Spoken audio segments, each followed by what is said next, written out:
love big fights. Bob, Teddy, thank you very much. By the way, throw this in its own small way. I mean, Dean Nichols making 4 rounds there. You give him credit for that. In its own small way, a 4-rounder, that guy somehow did make it. Now, 1999 could be a year of the super fight. You got De La Hoya Corte, Pernell Whitaker versus Felix Trinidad, Holyfield versus Lennox Lewis. Let's take a look at what some of the other superstars in the sport are up to. We got some fights that have been signed. First of all, Floyd Mayweather taking on Carlos Rios, who's 43-2-1. His 2 losses to champions Cesar Soto and Luisito Espinosa. And Floyd Mayweather Jr. is one champion who has every right to take this Rios fight. An easy touch for Mayweather. But Mayweather, when we started the show in October, he's fighting Hernandez. Then he's fighting Manfredi. Now he's fighting Rios. All within this period of 6 months, he's going to have another 3 fights against notable opposition in the next 6 months. He deserves a soft touch. He's turning around very quickly. The Prince, Naseem Hamed, taking on Paul Engel. Not a superstar, but Engel is unbeaten and a top 5 rated fighter. Yeah, Hamed, now that Mayweather's at 130, I think he's staying put at 126. He's not going to be moving up. It's a lot of talent just above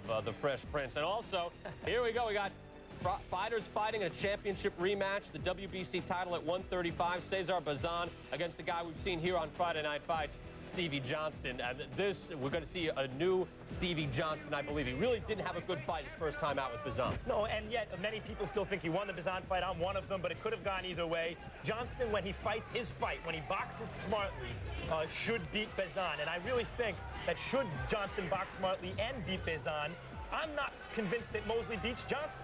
I think that's an excellent fight. Should Mosley beat Johnston, now you can say legitimately Mosley is past tests and deserves to be mentioned in the same breath as guys like Oscar De La Hoya and Roy Jones. That's Stevie Johnston here, as seen on Friday Night Fights. Not Bazan, but against Bazan. Again, we might have examined his footwork. Remember that? We said we were really surprised that he didn't fight the same type of fight that he did there. By the way, buried on the Mike Tyson undercard, Zab Judah.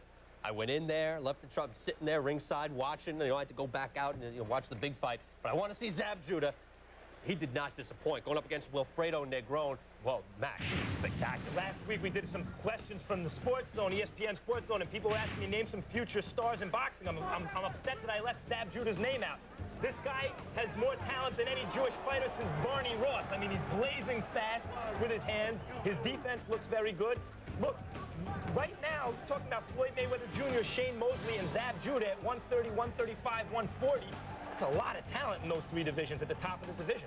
You know, it's funny. I mean, he gets about 20 grand for that fight, and he's walking out of the ring, and he's just walking out, and people are running out from the crowd. I mean, there's nobody there at the undercard of the big super mega fight, but there's the guy who's probably the most talented fighter on the entire card, just walking out, people shaking his hand as he's going out. But Judah, a guy definitely to watch. Also, here, another note, a middleweight night is broken up. Showtime was showing 3 middleweight champions going at it. William Joppy, broadsided while driving his vehicle, has whiplash.